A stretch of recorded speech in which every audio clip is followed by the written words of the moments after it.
He's the senior communications advisor to the presidential transition team and reportedly the leading candidate to become President-elect Trump's press secretary. Sean, great to see you. So, all right, let's get right to it. Have you been offered the position of White House press secretary? No, I have not. If offered the position, would you take it?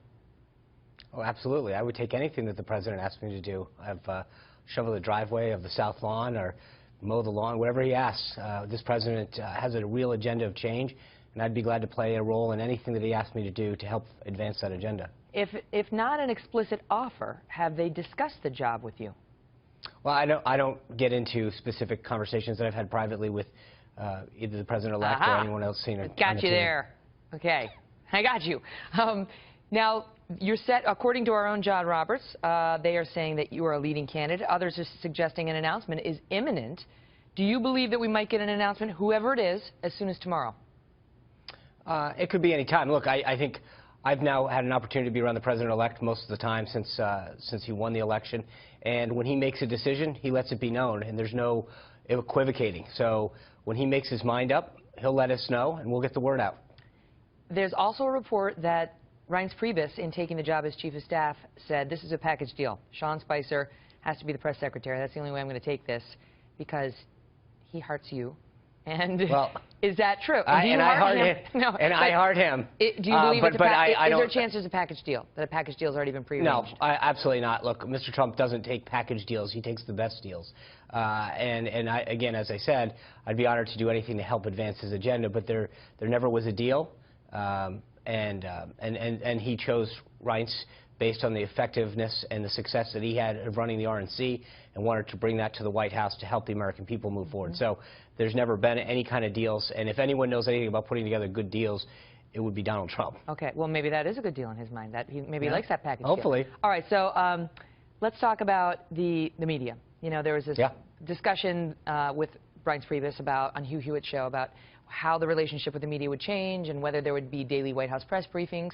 I don't think the viewers care about who sits where in the White House press briefing room, but would you advocate for daily presidential or White House press briefings for the White House press corps?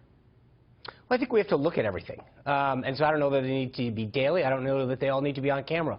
And I think that's a view shared by a lot of former White House press secretaries, a view by some of the media, in fact, that the White House press briefings have become somewhat of a spectacle. And so maybe there's a more effective way of delivering the news and having a more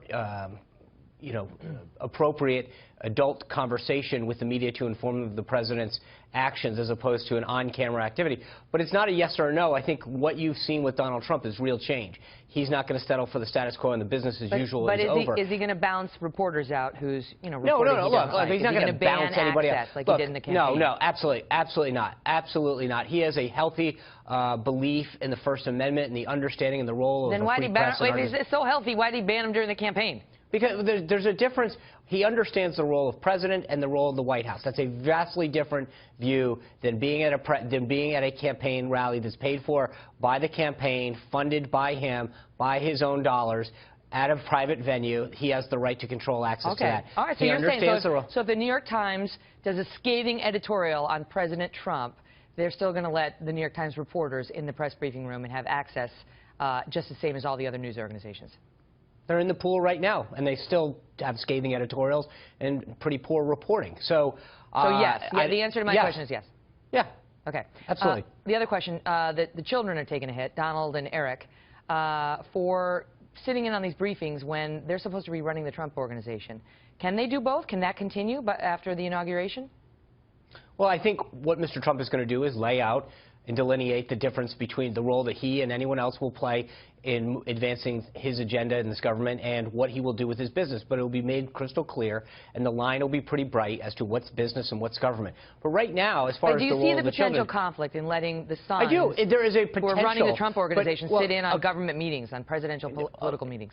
Well, first and foremost, when it comes to Mr. Trump himself as president, the law is clear that he cannot have a conflict of interest. However, because he wants to ensure that he's focused on the American people and moving this country forward, he has taken the additional step of saying that he wants to make sure that the line is clear, and then that will happen. As far as the children are concerned with respect to the transition, Their names are listed on the website. They were announced. This meeting that we had yesterday, we brought the press in.